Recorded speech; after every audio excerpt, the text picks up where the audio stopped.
Welcome to our channel novels by Hasan Qalam. میں ہوں آپ کی ہوسٹ ہبا. کیسے ہیں پیاری ریڈرز؟ امید کرتی ہوں خیریت سے ہوں گے.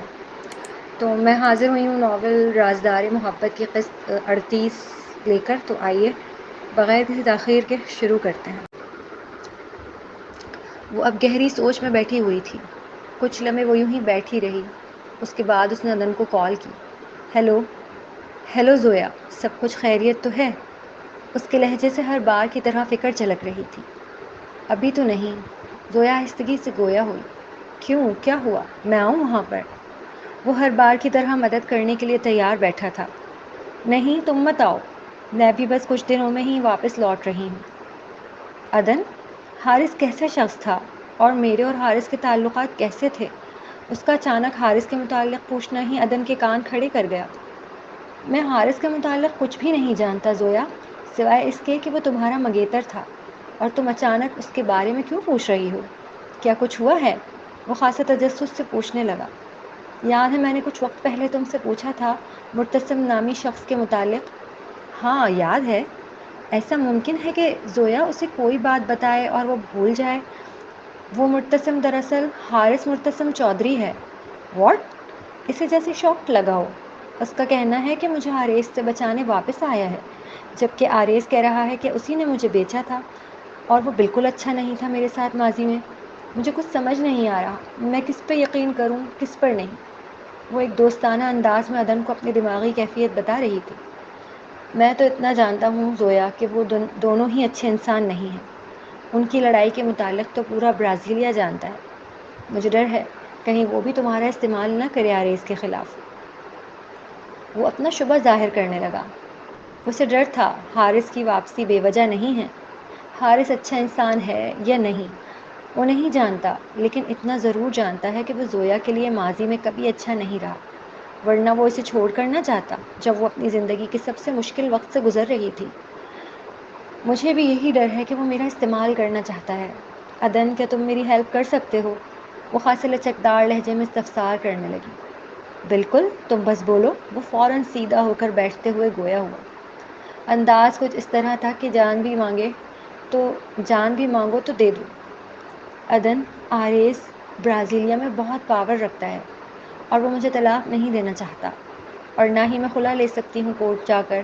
مجھے اندازہ ہے کہ کوئی بھی عدالت برازیلیا کے مشہور بزنس ٹائکون آریز ملک کے خلاف جا کر میرے حق میں فیصلہ نہیں کرے گی. اس لیے میں سوچ رہی ہوں کہ تم مجھے کہیں بہت دور بھیج دو جہاں آریز مجھے ڈھونڈ نہ سکے، اور وہاں جا کر میں اپنی خلا کا کیس عدالت میں دائر کروں.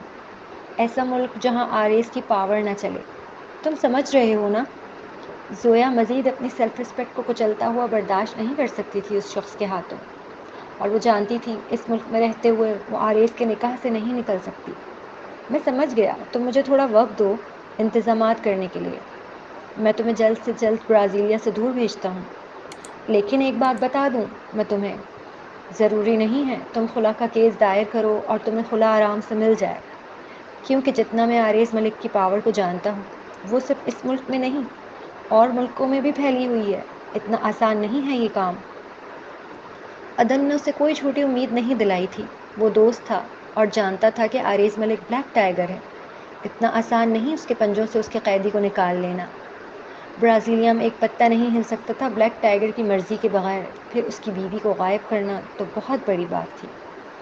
وہ اچھے سے جانتا تھا جان کے لالے پڑ جائیں گے اگر پکڑا گیا تو، لیکن زویا کی مدد تو کرنی ہی تھی اس نے. تم کہنا چاہ رہے ہو کہ خلا مشکل ہے؟ زویا کے لہجے میں مایوسی چھلکی. ہاں، لیکن ناممکن نہیں. ہم کوشش کریں گے مگر بعد میں. مین فوکس صرف تمہیں آریز ملک کی قید سے نکالنے پر کرتے ہیں ابھی. ادن کے کہتے ہی زویا نے اس بات میں سر ہلایا. اوکے ٹھیک ہے، میں انتظامات کرنے کے بعد تمہیں انفارم کرتا ہوں. ادن سے بات کرنے کے بعد اب وہ اپنے پیر کی جانب دیکھ رہی تھی جو پہلے سے زیادہ سوجا ہوا دکھائی دے رہا تھا، جس کے سبب اس کے چہرے پر ایک تپ چڑھ رہی تھی اور دوسری اتر رہی تھی. ابھی وہ غصے میں ہی بیٹھی تھی کہ دروازہ باہر کی جانب کھلا اور ایک لیڈی ڈاکٹر اندر داخل ہوئی. زویا نے اس لیڈی ڈاکٹر سے کہیں زیادہ اس کے ہاتھ میں موجود کھانے کو دیکھا جو یقیناً آریز نے بھجوایا تھا. لیڈی ڈاکٹر اپنے انٹروڈکشن دینے کے بعد اس کا پاؤں چیک کرنے لگی. یہ کھانا آپ کے لیے بھیجا ہے سر نے، اگر کچھ چاہیے ہو تو بتا دیجیے گا، میں برابر والے کمرے میں ہی ہوں۔ پاؤں پر پٹی وغیرہ باندھنے کے بعد اب وہ کھانے کا سامان زویا کے آگے بڑھا کر دوسرے کمرے کی جانب خاموشی سے بڑھ گئی تھی۔ زویا نے ان کے ہاتھ سے پارسل لے کر کھانا شروع کر دیا تھا بغیر کوئی احتجاج کیے۔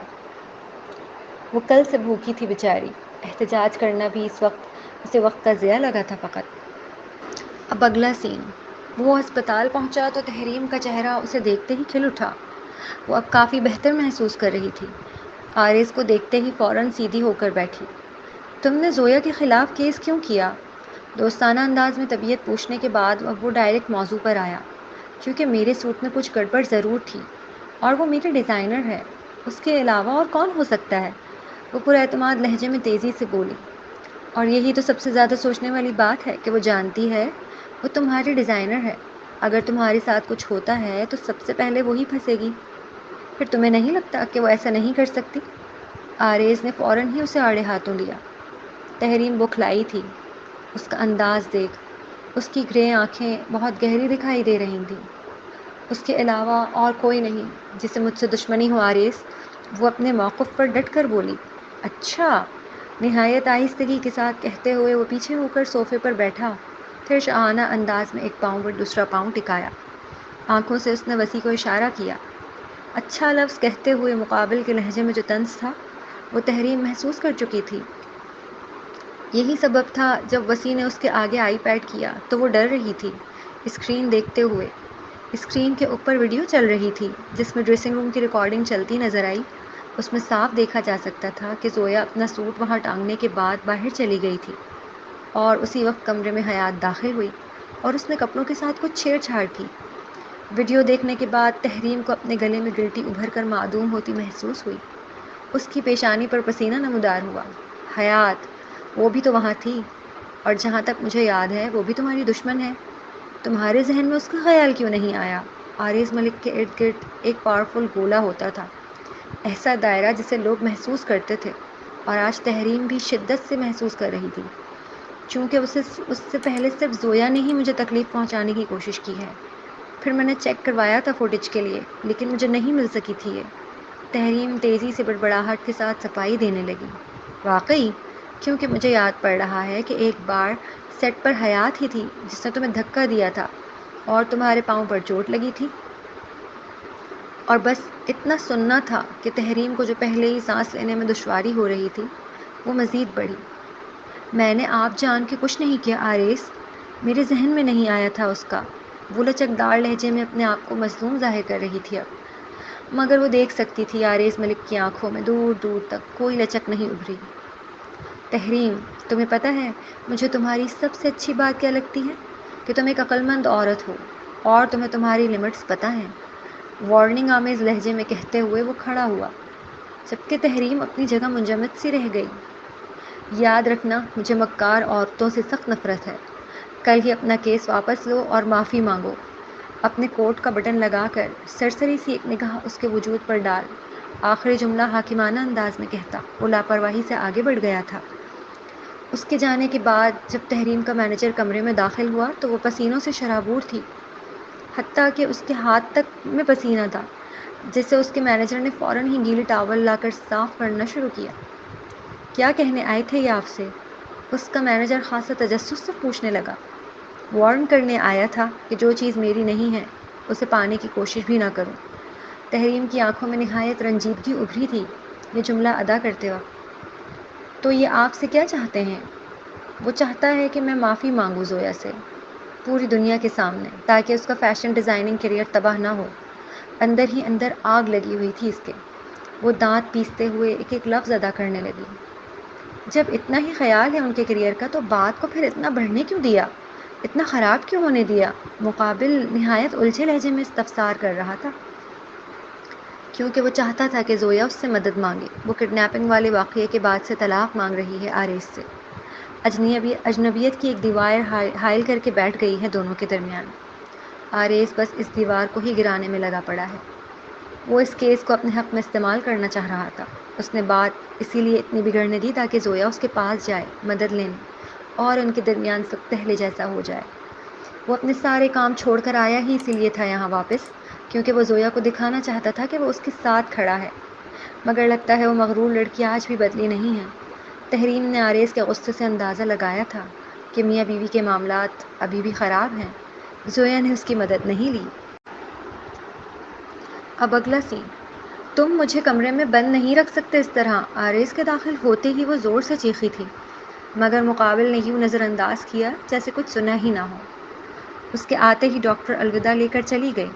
فریش ہونے کے بعد جب وہ باہر آیا تو زویا اسے کھا جانے والی نگاہ سے گھور رہی تھی۔ اسی لمحے دروازہ بھی نوک ہوا۔ دروازے پر ویٹر تھا جو کھانا لے کر آیا تھا۔ کھانے کی ٹرے لے کر وہ زویا کے پاس خود ہی آ کر بیٹھ گیا۔ پاؤں کیسا ہے اب؟ وہ لقمہ بنا کر اس کے لبوں سے لگاتا نرمی سے استفسار کر رہا تھا۔ بات مت کرو تم مجھ سے، وہ بھر کر بولی۔ نہیں کر رہا بات، کھانا کھاؤ۔ کھانے کا لقمہ وہیں کا وہیں تھا، اس نے ہاتھ نہیں پیچھے کیا، جبکہ وہ دیکھ سکتا تھا زویا کی آنکھوں میں کس قدر کدورت تھی اس کے لیے۔ نہیں کھانا مجھے، وہ کدورت سے کہتے منہ پھیر گئی۔ مقابل کی آنکھیں گہری ہوئی تھیں اس کے ری ایکشن پر، مگر اس لڑکی نے کوئی اثر قبول نہ کیا۔ زویا، میں پھر نہیں کہوں گا کھانا کھاؤ۔ اس بار اس کی آواز میں وارننگ تھی، مگر مقابل نے پھر بھی توجہ نہ دی۔ ٹھیک ہے مت کھاؤ، پھر کچھ اور کر لیتے ہیں، مانی خیزی سے کہتے ہوئے اس نے ٹرے سائڈ ٹیبل پر رکھ دی تھی، اور ابھی زویا اس کی بات کا مطلب سمجھتے ہوئے احتجاج کر پاتی۔ اتنا موقع ہی کہاں دیا تھا اس نوجوان نے۔ اب اگلا سین۔ دوسرے دن آریز جب واپس لوٹا تو زویا پہلے سے ہی کھانا کھا کر بیٹھ گئی تھی تاکہ اسے پھر موقع نہ مل سکے بہانے سے قریب آنے کا۔ زویا کا پاؤں اب کافی بہتر تھا کل سے، اور یہ بات لیڈی ڈاکٹر نے آریز کو بتا بھی دی تھی۔ یہی وجہ تھی کہ وہ کھانا کھاتے وقت اسے بلا رہا تھا۔ زویا، میں تمہیں آواز دے رہا ہوں، کھانا کھانے چلو۔ ڈائننگ ٹیبل پر اس نے کھانے سجا دیے تھے اور تقریباً سارے ہی زویا کے پسند کے تھے۔ وہ آواز بھی لگا رہا تھا اسے، لیکن وہ برابر والے کمرے میں ہونے کے باوجود اس کی آوازوں کو کانوں میں گھما رہی تھی۔ میں نے کھا لیا ہے، وہ اڑیل سے لہجے میں، ساتھ ہی اس کی نگاہ اپنے موبائل پر ٹکی ہوئی تھی۔ کیوں؟ جب تمہیں پتہ ہے میں ساتھ کھاتا ہوں تمہارے؟ وہ دونوں ہاتھ سینے پر فولڈ کر جتاتے ہوئے گویا ہوا۔ مجھے بھوک لگ رہی تھی اس لیے میں نے پہلے کھا لیا، اب اس پر بھی روکو گے کیا؟ وہ دانت پیستے ہوئے بھر کر بولی۔ بھوک لگی تھی یا دانستہ طور پر اوائڈ کر رہی ہو میرے ساتھ کھانے کو؟ وہ گرے آنکھوں والا حسین نوجوان اس کے چہرے پر نگاہیں جمائے تفتیشی انداز میں گویا ہوا۔ جو سمجھنا ہے سمجھتے رہو، وہ خاص سے بے نیازی سے گویا ہوئی اسے دیکھ، اور وہ لڑکی نہیں جانتی اس کا بے نیاز لہجہ، اس کی بغاوت بھری آنکھیں مقابل کو اکسا گئیں۔ ٹھیک ہے کھانا کھا لیا نا تو پھر کچھ اور کر لیتے ہیں۔ مقابل اس کے چہرے پر جھک کر تھوڑی کس کے پکڑ اسے چومتا زمانی لہجے میں گویا ہوا۔ بس اس کے جملوں کا کانوں کی سماعت سے ٹکرانا تھا کہ زویا کی آنکھیں شوق سے پھیلیں۔ اگلے پر پھرتی سے جیسے ہی زویا نے احتجاج کی نیت اس کے سینے پہ اپنے ہاتھ مار کر خود سے دور دھکیلنے کی کوشش کی، مقابل نے جنونیت کے ساتھ اس کی کلائی کو پکڑ کے کمر کے پیچھے موڑ دیا، ساتھ ہی دوسرے ہاتھ سے تیزی سے اپنی ٹائی کھولی۔ اس رات پھر کھانا نہ کھایا گیا، سارے کھانے میز پر سجے ہی رہ گئے۔ اب اگلا سین۔ ایک بات زویا کو بہت اچھے سے سمجھ آ گئی تھی، وہ جتنا اسے اپنا غصہ دکھائے گی، جتنا اسے اپنی خفگی اور ناپسندیدگی ظاہر کرے گی، مقابل اتنا ہی اس کے نزدیک آئے گا۔ آج جب وہ ہوٹل کے روم میں لوٹا تو زویا اسے بہت نارمل بیہیویئر کے ساتھ ڈائننگ ٹیبل پر کھانے لگاتی ہوئی ملی۔ اس نے اپنا کوٹ جو ہاتھ میں پکڑا ہوا تھا صوفے پر ڈالا۔ وہ وائٹ شرٹ زیب تن کیے ہوئے تھا جس میں اس کا رنگ کافی کھلتا ہوا الگ ہی نمایاں ہو رہا تھا۔ اوپر سے شرٹ کے 2 بٹن کھلے چھوڑے تھے جن سے گوڑی رنگت چھلکتی ہوئی نظر آ رہی تھی۔ یقیناً اس نے کوشش نہ کی ہوگی اس لمحے خوبصورت لگنے کی، لیکن وہ لگ رہا تھا۔ وہ آنکھوں کو بھا جایا کرتا تھا پہلی نگاہ میں ہی۔ اپنے لمبے پاؤں سے قدم بھرتا وہ اس تک پہنچا۔ لوگ پیشانیاں چومتے ہیں، ہونٹ چومتے ہیں، گال چومتے ہیں، لیکن وہ ہمیشہ اس کی تھوڑی چوما کرتا تھا۔ اس پل بھی اس نے زویا کے بالوں میں انگلیاں الجھا کر اپنی جانب اس کا رخ کر اس کی تھوڑی چومی۔ چلو کھانا کھاتے ہیں۔ اس نے خود زویا کے لیے چیئر کھسکائی، وہ بھی بغیر کوئی احتجاج کیے خاموشی سے بیٹھ کر اس کے ساتھ کھانا کھانے لگی۔ پاؤں کیسا ہے اب؟ کھانا کھاتے وقت وہ بار بار زویا کی پلیٹ بھر رہا تھا۔ بہتر ہے، میں گھر جانا چاہتی ہوں آریز، میرا دم گھٹ رہا ہے یہاں۔ جتنا نرمی سے وہ بات کر سکتی تھی اس نے کی۔ اوکے، میں دیکھتا ہوں۔ وہ دونوں میاں بیوی کافی دنوں بعد نارمل انداز میں بات کر رہے تھے، اور یہی وجہ تھی آریز کافی مطمئن نظر آ رہا تھا۔ اب اگلا سین۔ کیا؟ وہ جیسے ہی لیٹی، مقابل نے فوراً ہی پیچھے سے اسے اپنی باہوں کے حصار میں جکڑ کر اپنے سینے سے لگایا۔ اب اس کی کمر آریز کے سینے میں مس تھی، جس پر وہ فوراً ہی احتجاجاً بول اٹھی۔ تمہیں اچھا نہیں لگ رہا میرا قریب آنا؟ زویا کو اس کی آواز میں چھلکتی برہمی ہی الٹ کر گئی تھی۔ نہیں، میرے کہنے کا مطلب یہ نہیں تھا۔ اصل میں نے آج ہی پڑھا ہے، صحت مند سیکس صرف ہفتے میں 2 بار ہوتا ہے۔ اس سے زیادہ کرنے پر آدمی اور عورت دونوں ہی کمزوری اور جنسی بیماریوں کا شکار ہونے لگتے ہیں۔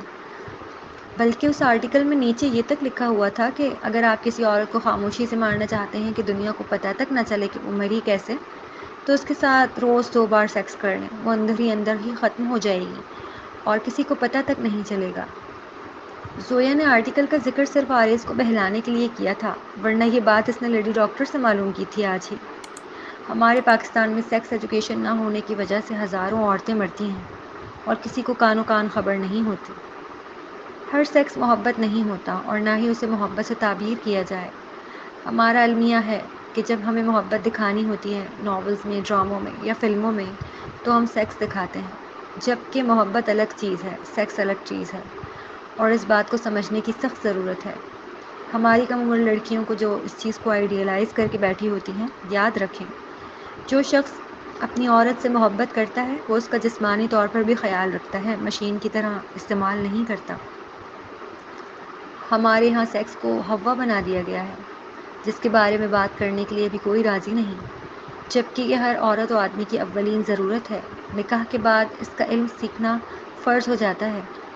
آپ حضرت عائشہ صدیقہ رضی اللہ تعالیٰ عنہ اور صحابیات اور صحابہ سے زیادہ پردے والے نہیں ہو سکتے۔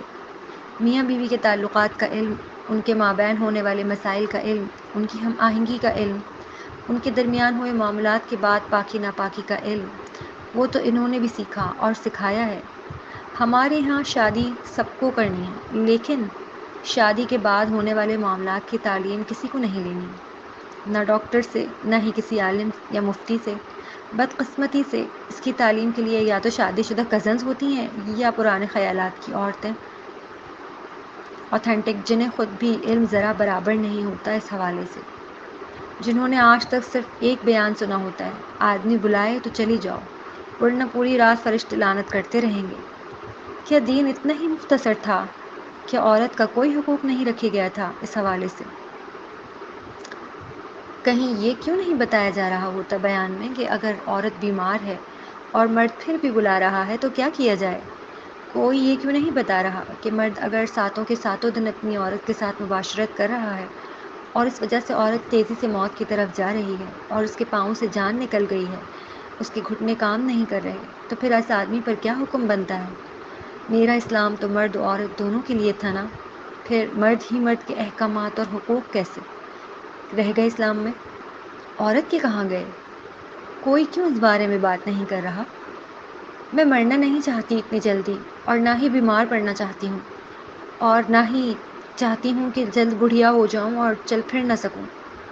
وہ اب خاصا نرمی سے بیچارگی والا منہ بنائے بول رہی تھی۔ اپنی آواز میں جو بیچارگی ظاہر کی تھی اس نے، وہ کام کر گئی تھی مقابل پر۔ برہمی چھو منتر ہو چکی تھی اس وجیح مرد کی۔ اب کچھ نہیں کر رہا، بس تمہاری خوشبو کے ساتھ سونا چاہتا ہوں، بہت نرمی سے کہتے وہ اس کی زلفوں میں اپنا چہرہ لگا کر آنکھیں مون گیا تھا۔ اب اگلا سین۔ نور! ایک زوردار چیخ پورے کمرے میں گونجی۔ وہ پسینوں سے شرابور لڑکا فوراً ہی اٹھ کر بیٹھا تھا۔ کمرے میں مکمل اندھیرا چھایا ہوا تھا۔ جب اس کی آنکھ کھلی، اس نے فوراً ہی پاس رکھے لیمپ کی لائٹ آن کی۔ وہ لڑکا ابھی تک ہانپ رہا تھا، جیسے نہ جانے کتنی دور سے بھاگ کر آ رہا ہو۔ وہ ابھی تک اپنے خواب کے شہر سے باہر نہیں نکلا تھا کہ اس کا سیل رنگ ہوا۔ کال کسی انجان نمبر سے آ رہی تھی، اسی لیے کچھ لمحے لگائے سوچنے کے لیے، اور پھر سوچا کہ کال ریسیو کر لے۔ سیل کان سے لگا کر ابھی ہیلو کہا ہی تھا کہ دوسری جانب سے آنے والی آواز نے اسے سخت حیران کیا۔ کیسے ہو؟ وہ نسوانی آواز تھی، اور ایسا نہیں ہے کہ اس کا دل نہ ٹھہرا ہو اس آواز پر۔ وہ کتنے ہی لمحے خاموش رہا تھا۔ سانسیں چلتی ہوئی محسوس کرتا ہوں ابھی بھی۔ تم سناؤ۔ اور وہ اپنی بیوی سے ایسے بات کر رہا تھا جیسے کوئی اجنبی ہو۔ بہتر ہوں اب بہت۔ کچھ دیر پھر ماحول پر خاموشی چھائی رہی اور پھر وہ آہستگی سے بولی، پھر کتنا وقت گزرا کوئی خبر نہیں۔ دونوں کے پاس ہی بولنے کے لیے کچھ نہیں تھا۔ مجھے لگتا تھا مجھے تم سے نفرت ہو گئی ہے۔ نور بہت ہولے سے بولی تھی۔ تو کیا نہیں ہوئی؟ بے دھڑک کیا سوال تھا وہ، جو از خود ہی منہ سے نکلا۔ شاید۔ اور کچھ سوالوں کے جواب نہیں ہوتے انسان کے پاس۔ مجھے بس تمہیں یہ بتانا تھا کہ میں اپنے ڈیڈ کے ساتھ ہوں، کسی غیر کے ساتھ نہیں۔ آخر کار اس نے اپنے فون کرنے کا اصل مقصد بیان کر ہی دیا تھا۔ تم تو مجھے ایسے بتا رہی ہو جیسے تمہیں فرق پڑتا ہے کہ میں تمہارے بارے میں کیا سوچتا ہوں۔ وہ طنز سے کہیں زیادہ خفگی تھی سے بولا تھا۔ جس آدمی سے نکاح ہو اس سے ایک عجیب سی انس ہو جاتی ہے عورت کو، پھر وہ چاہ کر بھی اس انس کے دھاگوں کو توڑ نہیں پاتی۔ دنیا غلط سمجھے اسے فرق نہیں پڑتا، لیکن شہریار غلط سمجھے گا یہ سوچ کر اسے فرق پڑ رہا تھا۔ نور کو کوئی علم نہیں کہ وہ اپنے ڈیڈ کے پاس کیسے پہنچی۔ اسے بس اتنا یاد تھا کہ اسے سانپ نے کاٹا تھا، اور پھر جب اس کی آنکھ کھلی تو وہ اپنے ڈیڈ کے گھر میں تھی، نیو یارک میں۔ نور کے والد اپنی پہلی ڈائیورس کے بعد پاکستان چھوڑ کر ہمیشہ کے لیے نیو یارک شفٹ ہو گئے تھے۔ وہاں انہوں نے دوسری شادی کی۔ ان کی دوسری بیوی سے کوئی اولاد نہیں تھی۔ یہی سبب تھا کہ جب انہیں نور کے متعلق علم ہوا تو وہ دوڑے دوڑے چلے آئے اسے لینے۔ شاید۔ اور پھر وہی لفظ، اس بار وہ ہلکا سا مسکرا دیا، ساتھ ہی اپنا سر پیچھے کراؤن سے لگایا۔ اگر پوچھوں گا تو بتاؤ گی کہاں ہو اس وقت؟ گہرا سانس لے کر نہایت فرصت سے سوال کیا۔ اس کا سوال بالکل ایسے ہی تھا جیسے بلی کبوتر سے پوچھ رہی ہے کہ وہ کہاں چھپا ہے۔ ہرگز نہیں۔ جواب عین توقع کے مطابق پا کر وہ مسکرایا۔ تم شاید بھول گئی ہو نور، میں ٹریک کر سکتا ہوں تمہاری لوکیشن۔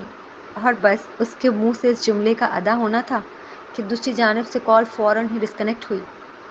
کال ڈسکنیکٹ ہونے پر اسے جتنا جیسے پچھتاوا ہوا اپنے کہے جملے پر۔ اس سے تو یہ بات وہ مینشن نہ کرتا تو اچھا تھا۔ اب شاید وہ خوف سے دوبارہ اسے کال کرے بھی نہ۔ اب اگلا سین۔ دوسرے دن ہی آریز نے برازیلیا کی فلائٹ کروا لی۔ وہ واپس گھر لوٹ آئے تھے۔ گھر آنے کے بعد زویا کو لگا آریز اسے قید کرے گا، کہیں آنے جانے نہیں دے گا، مگر ایسا کچھ نہ ہوا۔ تحریم کے معافی کا اسٹیٹمنٹ اپنے سوشل اکاؤنٹ پر جاری کرنے کے سبب وہ کافی مطمئن تھی، لیکن اس حادثے کے دوران جو اس کا بوتیک تباہ ہوا اس کی وجہ سے وہ کافی مشکلات کا شکار ہوئی۔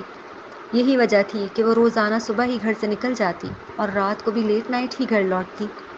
ایسا نہیں آریز نے اسے مدد کی آفر نہیں کی تھی، لیکن زویا نے خود ہی ریجیکٹ کر دی یہ کہہ کر کہ وہ اپنا بوتیک کا کام خود سنبھالنا چاہتی ہے۔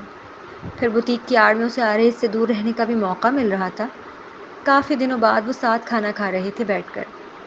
عدن نے زویا کو بتا رکھا تھا کہ وہ اسے ملک سے باہر بھیجنے کی پلاننگ کر رہا ہے، جس کے لیے اسے تھوڑا وقت درکار ہے۔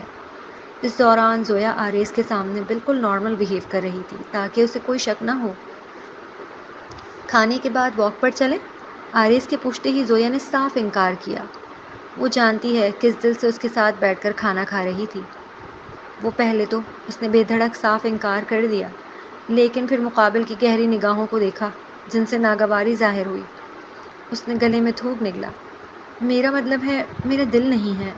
وہ جانتی تھی آریز کو ناخوش کرنا ہمیشہ آخر میں اس کے لیے ہی نقصان کا سبب بنتا ہے، اسی لیے لچکدار لہجے میں فوراً بولی، کھانا کھانے کے بعد تمہاری عادت ہے واک کرنے کی، پھر کیوں اتنی اچھی عادت کو چھوڑ رہی ہو؟ ساتھ چلتے ہیں۔ اس بار اس کے لہجے میں کہیں بھی گنجائش کا عنصر نہ تھا۔ اوکے۔ کچھ دیر بعد وہ دونوں ہی پارک میں ٹہل لگا رہے تھے۔ آریز نے اس کی انگلیوں سے اپنی انگلیاں الجھا رکھی تھیں۔ وہ خوبصورت تھا اور لوگوں کی نگاہوں کو تو الگ ہی بھا رہا تھا۔ دیکھنے والے اشک کی نگاہ سے دیکھ رہے تھے اس خوبصورت کپل کو۔ اگر پہلے والی زویا ہوتی تو یقیناً اس وقت اس حسین نوجوان کے ہاتھ پکڑنے پر بلش کر رہی ہوتی، خوش ہو رہی ہوتی، مگر اب ایسا کچھ نہیں تھا۔ جاری ہے۔ جی تو ڈیئر ریڈرز، یہ تھی آج کی ایپیسوڈ۔ امید ہے آپ کو پسند آئی ہوگی۔ اگر پسند آئی ہو تو اس کو لائک ضرور کیجیے اور شیئر کیجیے اپنے فیملی اینڈ فرینڈس میں۔ اور اگر چینل سبسکرائب نہیں کیا ہے تو چینل کو بھی ضرور سبسکرائب کر لیں تاکہ آنے والی نئی جو بھی اقساط ہیں وہ آپ کو آسانی سے مل سکیں۔